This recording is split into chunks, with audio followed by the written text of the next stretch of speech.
अनाड़ी की दोस्ती जी का जंजाल। एक राजा के सोने के कमरे में एक सफ़ेद जूं रहती थी। शाही पलंगों में रहने वाली इस जूं का पूरा राज इस बिस्तर में चलता था।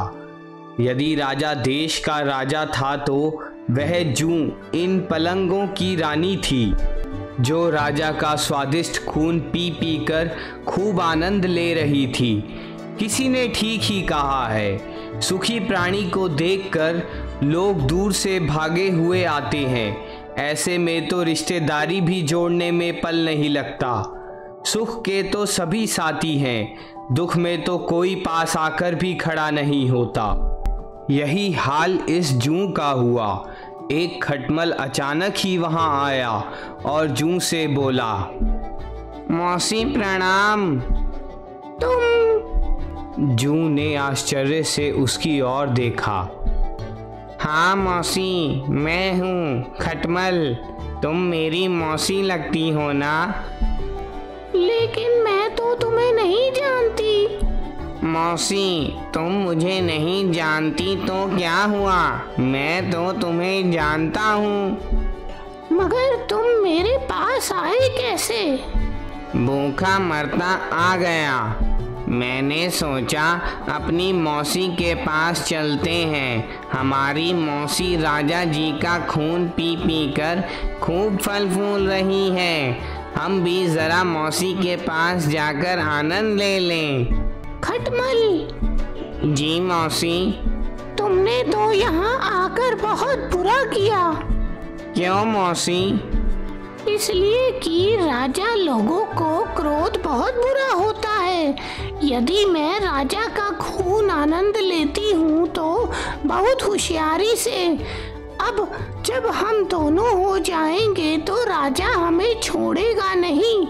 इसलिए हम दोनों की भलाई इसी में है कि तुम यहाँ से चलते फिरते नजर आओ। मौसी, कोई घर आए मेहमानों से भी भला ऐसा व्यवहार करता है? घर आए मेहमान के लिए तो विद्वानों ने कहा है कि जब कोई मेहमान घर पर आए तो सबसे पहले उसका स्वागत करते हुए कहते हैं, आओ बैठो, जलपान ग्रहण करो, कहो घर में तो कुशल मंगल है। मौसी, अतिथि सेवा को से भगवान सेवा के समान ही माना गया है। वह अतिथि सेवा भी किस काम की, जिसमें अपनी ही जान का खतरा हो? कैसा खतरा? देखो मौसी, पहले तो तुम दिल भर कर राजा का खून पी लेना। जब तुम्हारा पेट भर जाया करेगा तो मैं भी पी लिया करूँगी। बस बारी बारी से दोनों अपना काम चलाते रहेंगे। ना तुम्हें कोई कष्ट होगा, ना ही राजा को। देखो खटमल, मैं तो राजा का खून बहुत ही प्रेम से चूसती हूँ।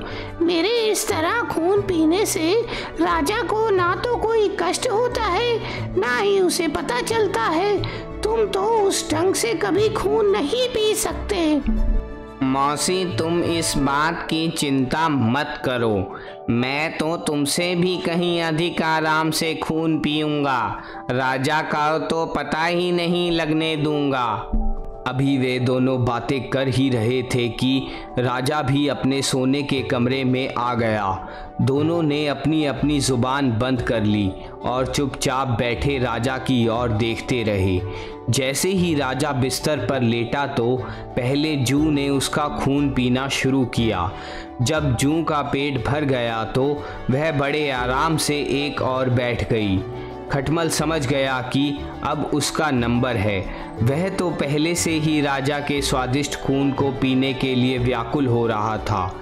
जूं के एक और होते ही वह खून पीने के लिए राजा के शरीर पर जा बैठा। थोड़ी देर तक तो वह बड़े मज़े से खून पीता रहा। उसने राजा को पता भी नहीं चलने दिया। परंतु किसी ने ठीक ही कहा है कि चोर चोरी से तो जा सकता है, लेकिन हेरा फेरी से नहीं। खटमल को जैसे ही राजा के स्वादिष्ट खून का आनंद आने लगा तो वह जूं से की गई सब बातों को भूल गया। लालच और लोभ में अंधा होकर वह जल्दी जल्दी खून पीने लगा, जिससे उसका लंबा डंक राजा के शरीर में चुभ गया। इस प्रकार राजा को काटने से राजा के मुंह से निकला उई।